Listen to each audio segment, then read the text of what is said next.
So as we talked about on the last show, we're going to be taking a week off, doing some traveling. And so on Monday, we're going to release 2 of our greatest hits. But we want to call out, shout out, and acknowledge our listeners. Thank you all for listening.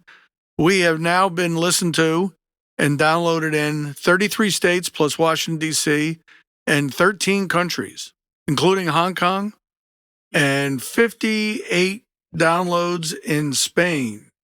So, and a good friend of mine from Czech Republic chimed in, and appreciate you, Smitty, and everybody that listens. Appreciate it. We'll see you when we get back.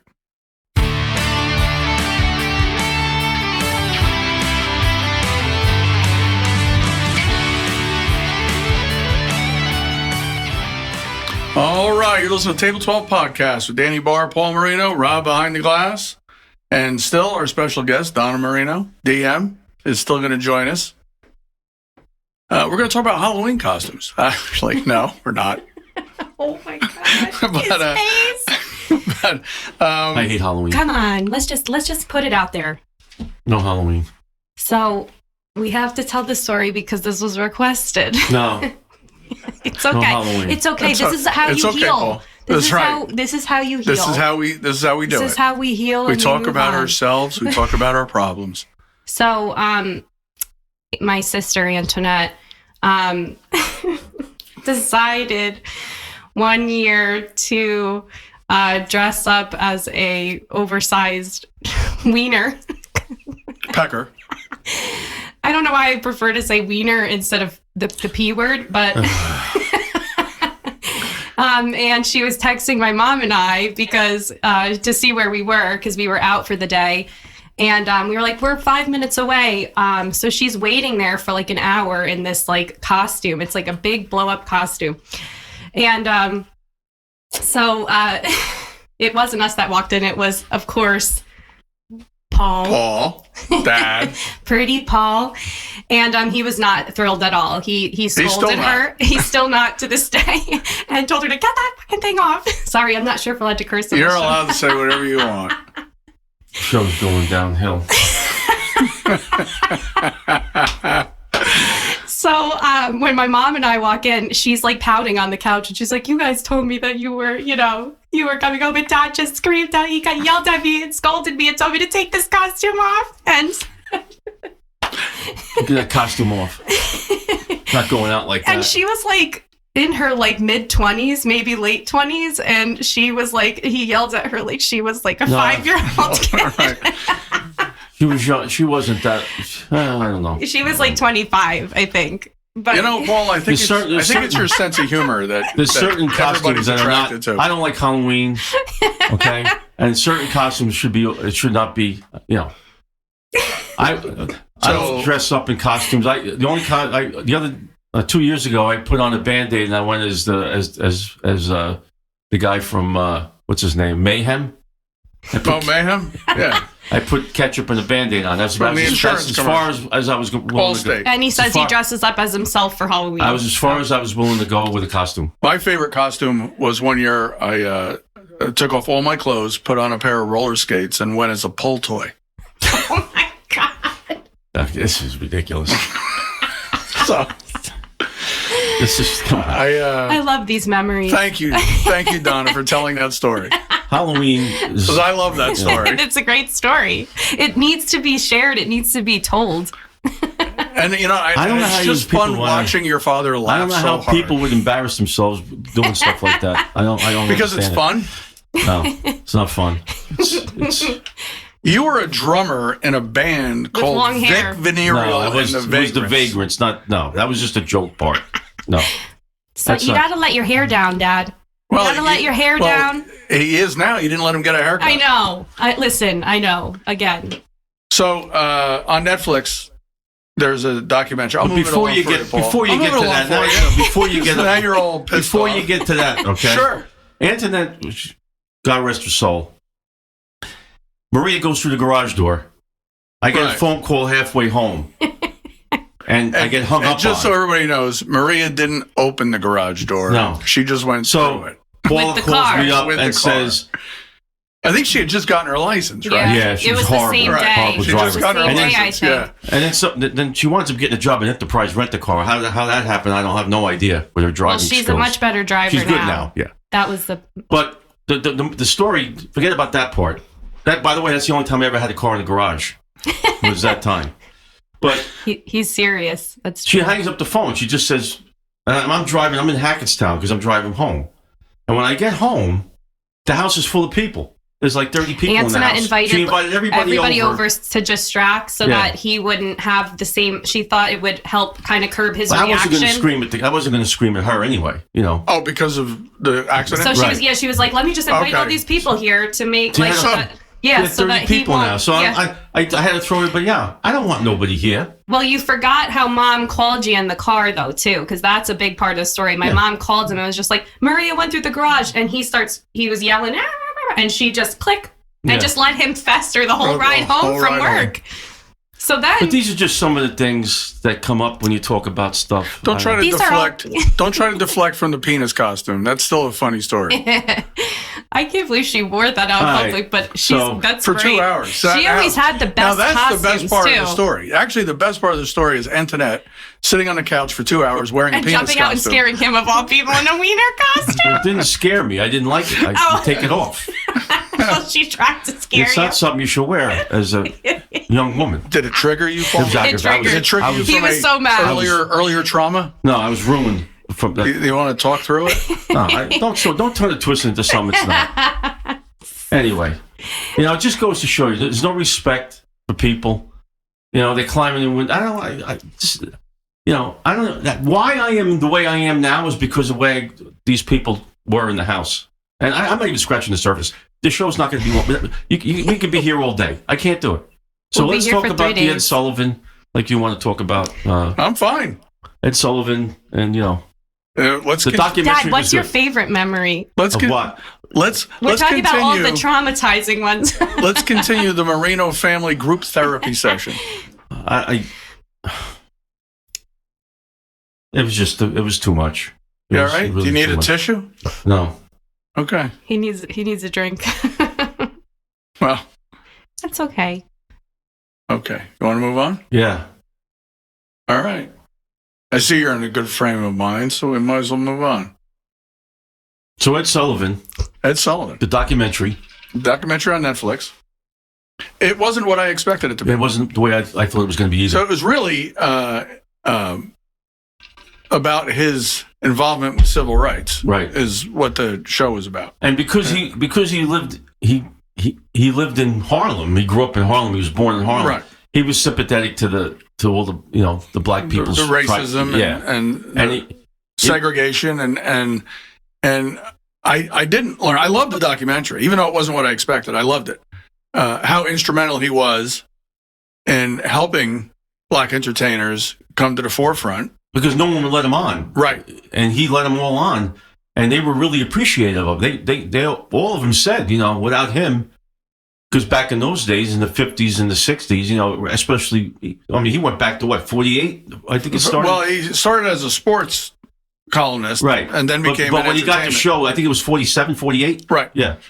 And it was called Toast of the Town. Yeah. And he got it because for 12 years he hosted some sort of talent show in the city that wasn't televised, and then television came. It was on the radio, and then television came in, and they asked him to do this new concept. They were coming up for Sunday nights at CBS, and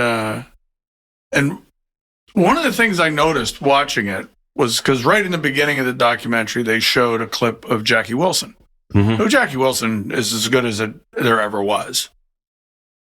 But I never noticed the comparison to Jackie Wilson from James Brown and even Michael Jackson, that Jackie Wilson had all those moves.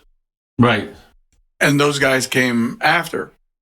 So you could almost root everything that we saw from all these black groups and singers to Jackie Wilson, because nobody ever came out on stage and sang and moved like he did.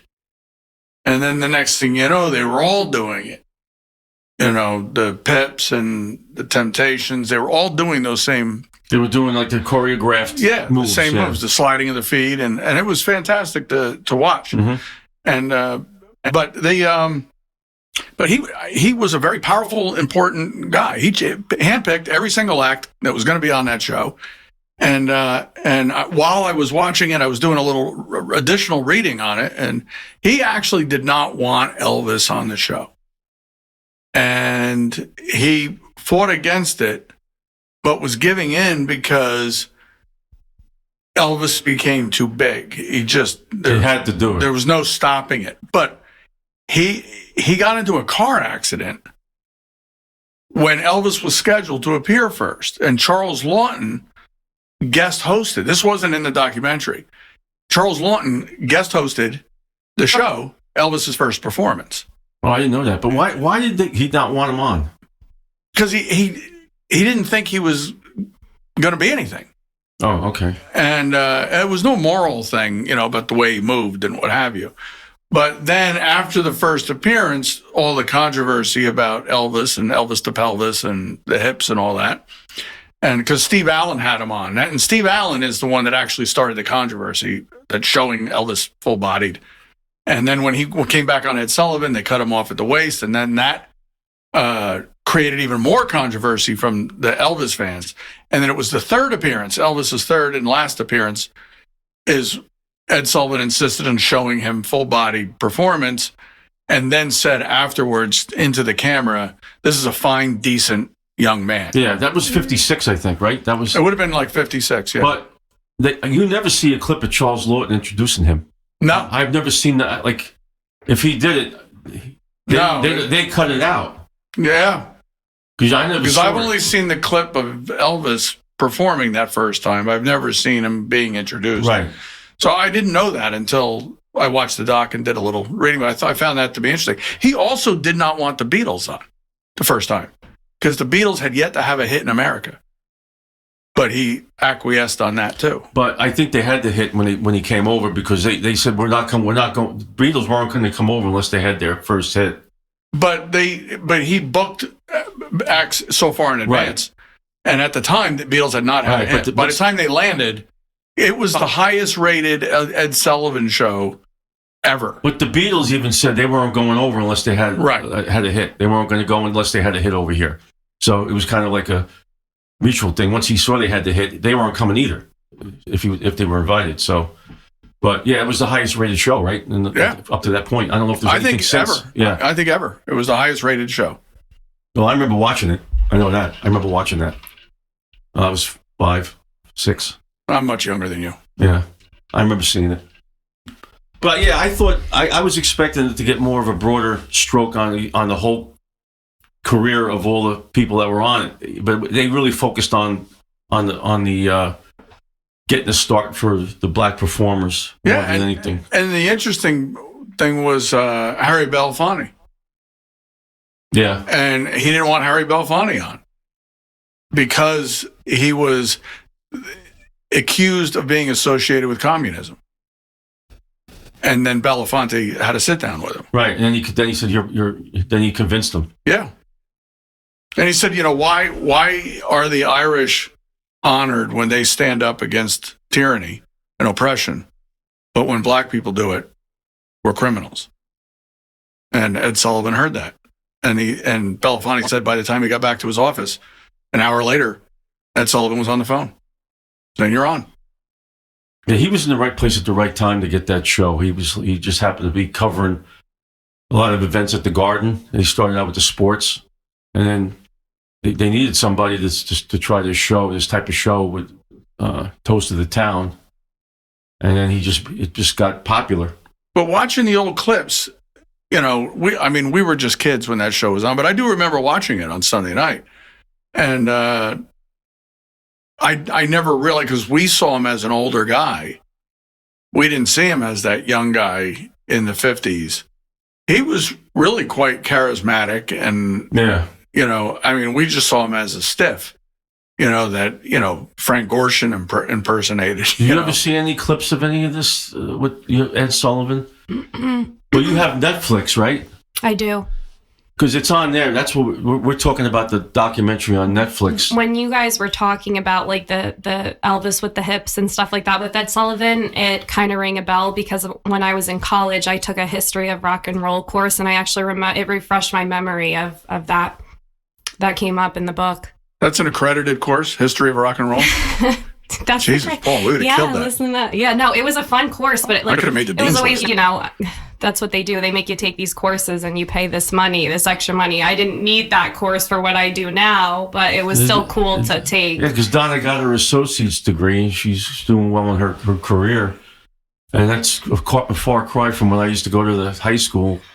And I said, I was worried about her graduating, and they said to me, "Don't worry." They didn't want me there anymore. Don't worry, she's going to make it. Her on. She's going to make it. Disciplinarian teacher was going to give me away at my wedding. I always thought, like, I was there so much, but look at me now. I'm amazing. No, you do a good job. You are amazing, darling. If you must say so yourself, Maria's she's like right behind me a little bit. Yeah. She's almost there. So she'll continue to work hard. Yeah, but I mean to put my input on what Donna just said, when she was in high school, we wanted my daughter Megan to shadow her I'm in glad school. This came up. I'm glad this came up. And the administration at Walk Hill told us that it wasn't a good idea. That was a good idea for her to show the ropes. Did you shadow her anyway? Or I don't think she ever went, because I actually can't remember. I don't think you did. I think we just... I know we fought She might hard have cut for that it. day. Well, no, we gave up on the whole idea. We said, well, if Donna can't do it, then she's not coming here. Oh, yeah, you guys stood your ground. And she went to Tech. Yep. Yeah. And that was a big battle with the administration over there. And I disagree with that, because she would have been looked out for. So I had a way about me back then. And I looked out for especially the younger people that came in. You would have been fine. We loved you. Yeah. No, I appreciate it. That was the school's misfortune. Well, they made a lot of mistakes, but you got through it. But the Marino kids were there to show them exactly where those mistakes were. Yeah. Marino Battisti clan. That's like when I went to Hamburg, they had a disciplinary system, the points. Did they have that when you were there? Oh my God, yeah, I got so many of those. So Dr. Kane came up with this point system. And, if you got in trouble, you got a point. And if you got 3 points, you got a detention. 6 points was 2 detentions and a conference. 9 was 3. 12 was 4 with another conference. And 15, you got suspended. And if you went a month without any points, you lost. Do you know why I got a point once? Because I didn't have time to finish my ice cream at lunch. So I brought it back to the classroom with me. I was in first grade. They gave me a point for that. Oh, really? That's when my record started. I think when I was there, the points didn't start until you were in 6th grade. So that's interesting too, because when I was in 6th, we had recess detentions because I was a frequent flyer there as well. So we would first it was lunch detentions, which a lot of people didn't mind because you were eating lunch, so you weren't bored. And then they switched it to recess detentions. That was 6th, 7th, 8th grade. For me. Well, I would get to 13, 14, but I played sports. And if you got to 15, you couldn't play sports. So the teachers knew that when I got to 13, 14, I was going to behave. And so I had gotten to 14, went a month, took me down to 11, and then I got 1 point, which put me to 12. And my father, who had just been in for a conference, was now having to come back in. And he told them, I'm not coming back. He's your problem. And one day, a kid tripped me in the cafeteria, and I punched him. And I got caught hitting him. Mm. So my father has to come back in, because now I'm being suspended. And my father comes in and meets with Dr. Kane and the teacher. And, the kid admitted to tripping me. but I still was getting suspended. So this is how we revamped the point system. Mm. He said to the teacher, if I get out of my chair and smack you in the teeth, are you going to hit me back? The teacher said, no. He said, see, there's the problem. I don't want my kid to grow up to be like you. Yeah. So someone strikes my kid, I expect him to defend himself. Yeah. But after that, when you went a month, you lost all your points and you started from scratch. Oh, that's nice. You can't have a parent come in, take a day off from work, come in for a conference, and then 2 days later, you get a point that brings you back to that level, and the parent has to come back in for another conference. My father just wasn't having it anymore. Yeah. So he just stopped coming in. Well, she was always cut in school, Donna. So it was adult status. So mom... That's what they called it, adult status. So because I was 18 years old my senior year, you could sign yourself in and out of school. I December 31st was my birthday. They took it away like a couple months later. They're like, it's revoked. You don't have that anymore. All right. So she goes to the doctor and Paula says, you're going to school. You're going to school. You're not taking a day off. So she picks up something from Burger King and lets her walk in with it, right? And they said, you can't come in with the Burger King. She goes, well, I missed my lunch, so you can't. So long story short, the teacher, I guess, threw her out of school, and we had to go into the school. Meanwhile, we come to the school, we walk right into school, and Paula has a migraine, and she's really not in the mood to listen to anybody. We were in Cassidy's, whatever that guy's name was, the vice president. Disciplinarian. Yeah, so I don't know if you got suspended. I don't remember if you got detention suspended. Well, I cursed. I cursed at I said, them. you have a bigger problem than this, I says, I just walked in here. We just walked in and just came into the office here without anybody checking who we are or anything. Mm-hmm. I says, the only way you would have caught me if I had a gun is if I had a Burger King bag with the gun in it. Right. I said, you got bigger problems here than somebody bringing lunch in. Well, you have to understand something. We have a certain amount of money allocated for the lunches. You can't really bring anything in. I said, she gave fries to somebody. You guys made it the third degree. I said, you people are the reason why these problems here with these kids, because they're rebelling against stupid stuff, the policies that you have. So, there's just another saga, but there's a million of them. There's a million stories in the big city. We just don't have time They're for all them really positive, too. Can't you tell? It's just bad memories. I don't know if we memories. had a good story yet. I have yet to hear a story, Donna, that was your fault. Well, climbing in the windows is I'm doing a graduation at the school, the 8th grade school. So she's calling, but I can't. So, okay, well, she got locked out. So she did, but they borrowed the next door's ladder and then climbed in the window. You can't wait till the ceremony's over. Jesus Christ, you're pissed that she's climbing out of the window. Now you're pissed she's climbing in. Can't keep me There's in, no can't keep me out. And then, wait, okay. That's How about insane. I cut my hand in the garage with a blade. I cut my hand in the garage. I remember that. Okay, and I'm bleeding. Paula's not home. Wait, let me tell the For story. the record, you cut your hand on Paula's workbench. No, I cut my hand with Paula's tools. Wasn't it a box cutter? a box cutter. Okay, and I go upstairs. I said to Maria, "You got to take me up to the hospital over here." At St. Clair's was still there. Oh my God! And she says, "I got plans. I got." She did. She goes, "I got plans. I already have plans. They're coming to pick me up. I'm bleeding." I said, "Don't worry about me. Can you at least dial 911? At least call 911 before she's." Yeah. Well, what about how I took you out to dinner the other night? What about Well, that? that's very nice. That was a nice very thing, nice, right? yeah, very nice. I Very got nice. a reward at my job for my 1 year anniversary from when I got promoted on a different team. And they said, treat yourself, take yourself out and your family. So I That was nice. took my mom and dad out. That's very That's nice. a positive story, Very right? good, yeah. At There's least, positive you know what? stories. It's nice to hear a story where Paul's not the victim. Poor Paul.